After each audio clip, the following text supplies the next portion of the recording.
Mention the world's fastest aeroplane and many will think of the Concorde.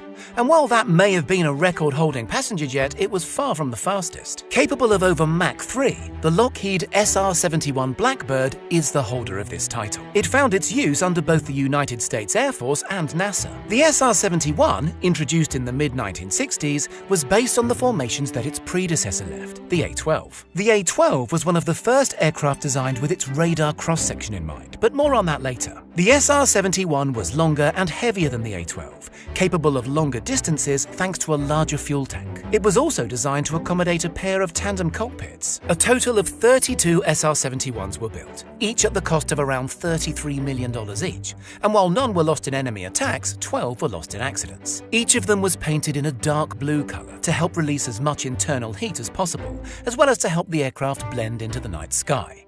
This is the origin of its nickname, the Blackbird. Join us in this video as we explore what it took to make a plane capable of these unbelievable speeds and some of the challenges it faced along the way.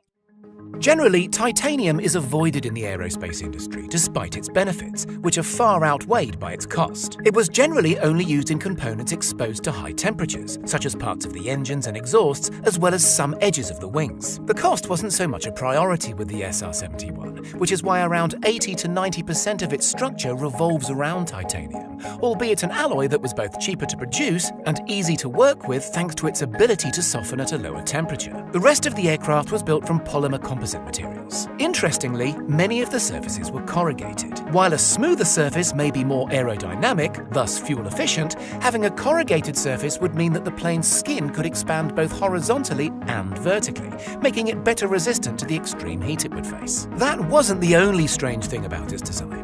The fuselage panels were not built to fit tight to the frame. On the ground, the SR-71 wore its skin rather loosely, but true alignment would happen as the airframe heated up when in action, often by several centimeters. The fuel system was built in a similar way, which meant when stationary, the fuel tank would drip JP7 fuel onto the ground. This, along with its incredible speed and power, led to the misconception that the Blackbird required refueling immediately after takeoff. While it's true that mid-flight refueling would be paramount to its long-distance success, this is mostly because, on a typical mission, it would take off with a partial fuel load to reduce stress on the brakes and tires. Thanks to this, it was significantly lighter, allowing it to take off even if one engine were to fail. JP7 fuel is difficult to ignite, which is why triethyl borane, or TEB, was injected to produce high enough temperatures for the fuel to ignite. TEB gave the flame a characteristic green color. To demonstrate the dedication to its military purpose, cesium-based additives were used to help suppress the exhaust plume's visibility to radar. Several studies into exotic fuels were conducted, including coal slurry and liquid hydrogen, but both were written off as being unfeasible. Its tires, manufactured by BF Goodrich, were constructed with aluminium built in. Filled with nitrogen, they would last around 20 missions and cost almost $2,500. To reduce stress on landing, which would be around 200 miles per hour,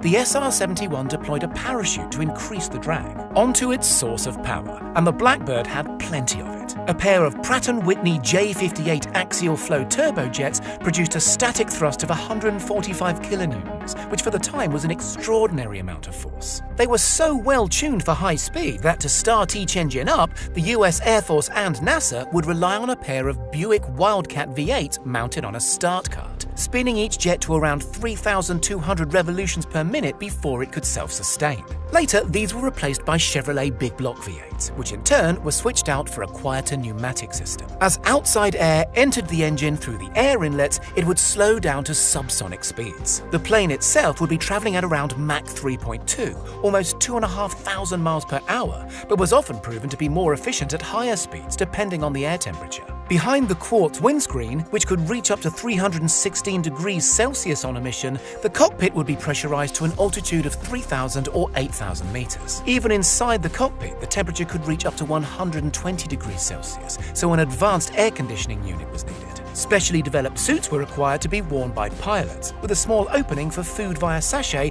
and drink via a straw. If any ground-based systems were able to detect the SR-71 traveling at over 3 times the speed of sound, they would then have to tend to its 10 square meter radar cross-section, about 10 times larger than that of an average human, or 10 times smaller than that of a large cargo aircraft. On board, the Blackbird was equipped with optical and infrared imagery systems, a side-looking airborne radar, an electronic intelligence gathering system, and defensive systems for countering missile and airborne fighters. While early propositions considered fitting weaponry to the aircraft, they were later dismissed. Let's remember, it was built as a reconnaissance aircraft, and it served its purpose very well without the need for any armament. Given the opportunity, would you ever fly in an aircraft capable of travelling at 2,500 miles per hour, around 9 times as fast as a Bugatti Chiron?